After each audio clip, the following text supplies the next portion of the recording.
The red and blue lights washed over my driveway like a slow-moving storm. 2 cruisers idled at the curb. From the front window, I could see my 16-year-old Mia standing stiff on the porch with her weekend bag hanging from one hand, knuckles white. 2 officers were talking to her in the careful way police talk to kids. Calm voices, open hands, the whole "we're just checking" routine. And at the property line, with her arms folded and that familiar "I run this block" look, stood our Homeowners Association president, Karen. Everyone in the neighborhood called her HOA Karen, and I suppose she wore the title like a badge. What she didn't know, as she smirked at my little girl, was that she'd picked the wrong house, the wrong moment, and the wrong dad. Quick note before we get rolling. If you've ever had a nosy neighbor cross a line, or an HOA that forgot what the H and the A stand for, stick with me. You're going to want to hear every beat of this. And if this kind of real-life neighborhood story speaks to you, pass it along to a friend or neighbor. Lots of folks our age have been there, and there's strength in sharing. Now, let me tell you what happened, start to finish. My name is Mark Ellison. For a little over a decade, I've served as a circuit court judge in our county. It's not my first rodeo with folks who love rules more than people. The robe doesn't make me special, but it does teach you a few things about power and restraint. Who uses it, who misuses it, and who needs to be protected from it. After my divorce 3 years back, Mia started splitting her weeks. Half with her mom across town, half with me here in Maple Willow Park. We worked hard to keep it simple for her. Friday drop-offs, easy routines, the kind of rhythm that lets a kid get on with being a kid. Except, it wasn't simple for everyone. From the day I moved in, Karen made the HOA feel less like a community and more like a mini-government where she was the mayor, the sheriff, and the building inspector rolled into one. She loved to quote bylaws the way some folks quote scripture. Trash can visible after 6, $50. Grass too high, ticket under your doormat before breakfast.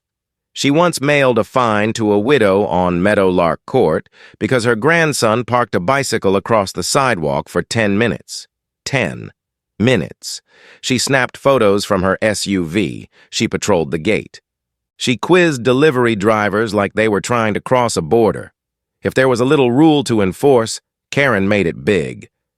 Most of us tried to ignore it. You get older, you pick your battles. I was busy with my docket, with keeping the house running, with learning how to cook for 1 plus a teenager who eats like 3. Life's too short to wrestle with a person who wakes up itching for a tussle. But that Friday night, she wandered out of her lane and into my family's. I was in my home office with a stack of case files. Monday's calendar, reports, the usual. I remember setting down my pen because I heard something strange.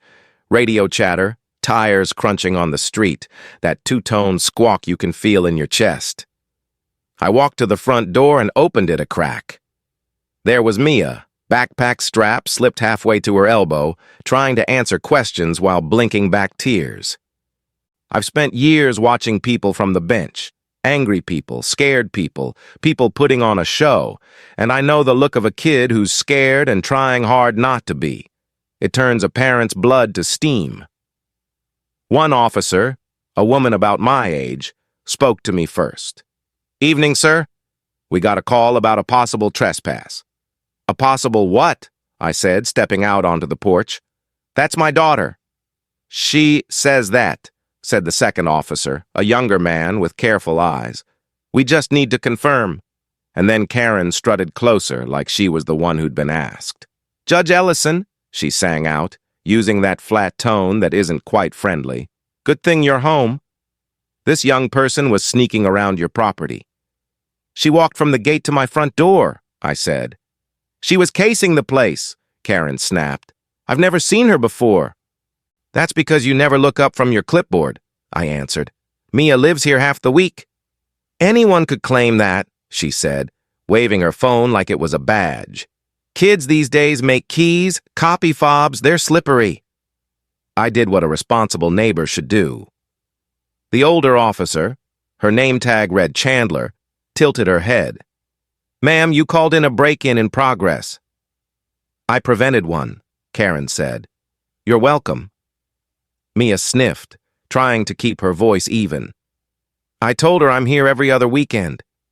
I told her you're my dad. Karen flashed a palm toward Mia, not quite a shooing gesture, but close. I told you to get off the property. Then I dialed. That did it. I felt the line inside me, the one between patience and action, go taut. Officers, my ID and my daughter's school ID are on the hall table. We can clear this in 10 seconds. We did. 10 seconds and change. I brought out my wallet and the leather case the state gives me, and Mia fished out her card. Officer Chandler looked once, twice, then handed them back. Her stance shifted, like a tension wire went slack. All right, she said. We're good here. Karen huffed. I find it odd that Ma'am, Officer Chandler cut in, firm but fair. This was not a criminal incident. Calling it one wastes resources. Karen's cheeks went a little blotchy. So you're saying what? I'm the problem? I'm saying if you suspect something, observe and report accurately, Chandler replied. Don't escalate a routine arrival into a police matter. That's not neighborly, and it's not responsible. Karen looked at me the way a person looks at a closed door that won't budge. For the record, it's my duty to keep this neighborhood safe. Your duty is to follow the bylaws, I said, voice even. And nowhere in those pages does it say play cop. Now, I don't throw my job around. It's not something to swing like a hammer. But sometimes, naming a thing brings the temperature down. For the record, I said, I'm Judge Ellison. I work hard to make sure folks know the difference between a rule and a law. Tonight, a line got crossed. A child was detained at her own front door because someone chose power over courtesy. The young officer cleared his throat like he'd been here before. We've taken a few calls from, this address, ma'am, he said to Karen. All false alarms. Karen folded tighter into her own crossed arms. You can't fault caution. You can fault false reports, I said. And I will be filing one with the HOA board and with the department so this doesn't happen again. Officer Chandler nodded once. That's your right. And tonight, I added, turning to Mia, we're going inside to eat the pizza I'm about to order and forget this ever happened. Now, if that were the end, it would be a story about one bad call and a messy evening. But what came next mattered more. Because it wasn't about me, or the robe, or Karen. It was about what a neighborhood is supposed to be when we grow older together. It's about how you teach, not punish. About how you stand up without making a scene. About how you make sure the next kid who walks up to their dad's porch doesn't have to stare past the lights of a squad car to do it. I tucked Mia inside, ordered extra cheese like always, and then sat at the kitchen table with a pen and a legal pad. Old school, I know. But I think better when ink meets paper. I wrote down what happened in short lines. Time. Who said what? What the officers did right. Where the whole thing went wrong. I kept it simple, because a good record isn't about dressing up the facts. It's about making them clear enough that nobody has to guess. And then I slept on it. At our age, you learn the value of sleeping on it. The next morning, with coffee in hand, I typed it up. I sent a letter to the HOA board, short, steady, respectful, and I copied the community manager. I didn't ask for a pound of flesh. I asked for a meeting. I asked for training. I asked for sanity. You'd be surprised how fast things move when a dozen folks who've quietly put up with nonsense realize they're not alone. Word got out. Not because I shouted it from the rooftops, but because people talk over fences and at dog bowls and during those slow morning walks. Did you hear? Did she really call the cops on a judge's daughter? She did what? That last one spread like a brush fire. People didn't gather because they craved drama. They gathered because they wanted to feel safe in their own homes. That's the heart of it, isn't it? At 60 plus, after a life of work and raising kids and paying taxes and showing up, you want to enjoy your front porch without a scold. So the board scheduled a special meeting at the clubhouse. The room filled. Folding chairs scraped against the floor. You could feel the air change. One of those nights where a community exhales and clears its throat. The board did the polite opening. Then they gave me the floor.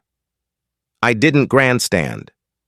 I laid out the facts, beginning to end. I talked about Mia, and I talked about the difference between safety and suspicion. Safety protects people. Suspicion punishes them. There's a difference. Then something quiet but strong happened. Folks stood up one by one. An older gentleman, Harold, leaned on his cane and told us how he got a warning for leaving a step stool by his garage while changing a light bulb. I was up on the thing for 10 minutes, he said, shaking his head. 50 years in this town. Didn't feel like home that day. A retired school secretary told us she was scolded for painting her little garden bench robin's egg blue. Not on the approved palette, Karen had said. It's a bench, honey, the woman said that night. I've been approving hall passes since 1974. I think I can manage a bench. And then the Sharp family spoke. 3 generations in the same row. They'd hosted a reunion last fall and got reported for an unauthorized event. Kids jumping in leaf piles, granddad carving a turkey on the patio. The police had shown up that day too. Nothing came of it except a family memory getting a siren through the middle. We don't want a pound of anything, Mr. Sharp said gently. We want peace. Not all the stories were big, but they added up. Little finds, sharp notes on doors, photos snapped like trophies. You could see the board looking down as the picture took shape. A pattern. Not safety, control. And there's an age where you become allergic to that sort of thing. You see it coming and your whole spirit says, not here. Not in my little half-acre where my grandkids chase fireflies. I kept my remarks grounded. I said, we can fix this. Not by pointing fingers until they break, but by building guardrails so we don't drive off the road again. Here's what we proposed that night, and I'll share it because maybe it'll help you where you live. 1. A plain English neighbor guide, not 20 pages of small print. 2 pages. What the HOA does, what it doesn't do, and how to handle what you think you're seeing before you pick up a phone. Observe. Verify. Be human. 2. A visitor's policy that doesn't treat family like intruders. Grandkids, caregivers, adult children, the piano tuner. You name it. The rule is respect. If you know them, wave. If you don't, wave anyway before you start quizzing. 3. A don't call the cops unless it's truly a cop thing pledge. Suspicious noises at 2 a.m.? Absolutely call. A teenager with a backpack walking to a front door at 5:30 on a Friday? That's a conversation, not a 911 call. 4th board training on authority. This was key. Authority is for fixing problems, not creating them. We lined up a retired police captain and a community mediator to do a Saturday morning session on de-escalation and common sense. 5. A complaint process with sunlight. If someone calls the police and it's nothing, if it's a neighbor just trying to live their life, that goes on a log. Not to shame, but to track patterns and intervene before patterns turn into harm. People nodded. They didn't want a revolution. They wanted their neighborhood back. Then it was Karen's turn. She walked up to the microphone with the posture of someone who still thought she could outrun the tide. She started with a speech about duty and standards. She talked about property values. She said she'd been a guardian. A few heads nodded. Change is hard, but the room didn't belong to her anymore, if it ever did. It belonged to folks with good sense and long memories. When the vote came, a vote of no confidence, the board went 1, 2, 3 down the line. Not a single director stood with Karen. It wasn't personal, it was practical. It was time. The board asked her to step down, and she did, stiff-backed. There was no cheering. That's not the kind of folks we are. Just a hush, the kind of hush that means something's over. You'd think that would be the end of it. But life doesn't always close a chapter that neatly. The police department did its part, too. They looked at the calls from our street over the past year or two. There were a lot of suspicious person reports that turned out to be a plumber, a niece, a lawn guy, a woman with a casserole. You get the picture. The county reviewed the file, and I heard later that Karen was cited for misuse of emergency services. I had nothing to do with the decision, and I stayed out of it. No calls, no pull. That's not how justice works. And to her credit, when she came before the judge, she accepted responsibility. She paid a fine. She did some community service that looked a lot like neighbor service, working a table at the senior center, helping with a block cleanup, stocking shelves at the food pantry. I know some folks wanted more, but I'll tell you what I told Mia. Sometimes the best kind of justice is the kind that fixes the hole in the fence, not the kind that tears down the whole yard. Now, this whole mess did a number on my daughter. That's the part I haven't told you yet. The night of the police lights, she ate 2 slices of pizza and then went quiet. It wasn't sulking. It was something heavier. "Dad," she said finally, "what did I do wrong?" "Nothing," I told her. "Not one thing." Her eyes filled, and she waved them away with the back of her hand, the way teen girls do when they're trying to be tough. It felt like I did. So we talked. About the world as it is, not as it ought to be. About people who get too much of their identity from a title. About standing tall without being loud. I told her this was not her burden to carry. I promised her that next time she'd walk up to this door, and the only flashing lights would be the ones on the Christmas tree in December. She smiled a little at that, and the smile helped both of us. I also did one more thing, and it may be the thing I'm proudest of in this whole saga. I called Karen, not to scold, to invite. I asked her to meet me at the clubhouse on a Tuesday morning when it'd be quiet. The board chair came too. Karen looked tired. Less armor, more person. We talked for an hour. I listened more than I spoke. She said she'd never meant to scare a kid. She said she thought vigilance was how she could help. She said she liked feeling needed. That last part tugged at me. Sometimes, folks boss because they want to belong. We made an offer. No titles, no gavel. But if she wanted to do good, she could help manage the neighborhood watch, the real one, with the retired captain who agreed to lead it. House checks for snowbirds, a phone tree for power outages, check-ins for folks who live alone, real service, not clipboard scolding. She sat with it for a long time. "I don't know if people will forgive me," she said. "Forgiveness is easier when folks see you doing the work," I said. "And there's plenty of work." She said she'd think about it. A week later, she emailed yes. You could feel the temperature across our little street start to change. The board rolled out our 2-page neighbor guide, big print and plain words. We mailed it and handed it out with a smile and a hello. The trainer did a Saturday session on calm heads and warm hearts. Folks brought donuts. Harold told a joke that probably wouldn't pass muster in a high school, but had the room in stitches because we're old enough to laugh at ourselves. The Sharp family hosted a cookout and nobody called anyone. The widow on Meadowlark, her name is Betty, painted 3 more benches blue, and then she painted a birdhouse to match. As for Mia, she got her porch back. I watched her bounce up the steps the next Friday, hair in a high ponytail, earbuds in, humming, no cruisers, no questions. The gate guard waved when her mom's car rolled by, and he gave me a thumbs up later like we were in on the same quiet secret. This is how it's supposed to be. Quiet, kind, uneventful, domestic, in the best sense. Time passed. The story became what all neighborhood stories become if you let them, a lesson folded into the life of the block. I'd see Karen's SUV drive by slower. She still looked around, but there was less squint and more smile. She joined the group that checks on folks during heat waves. She learned the dogs' names instead of writing down the times they barked. I saw her carry a bag of groceries to Betty's door when the weather turned icy, and Betty, stubborn as an old oak, didn't fuss.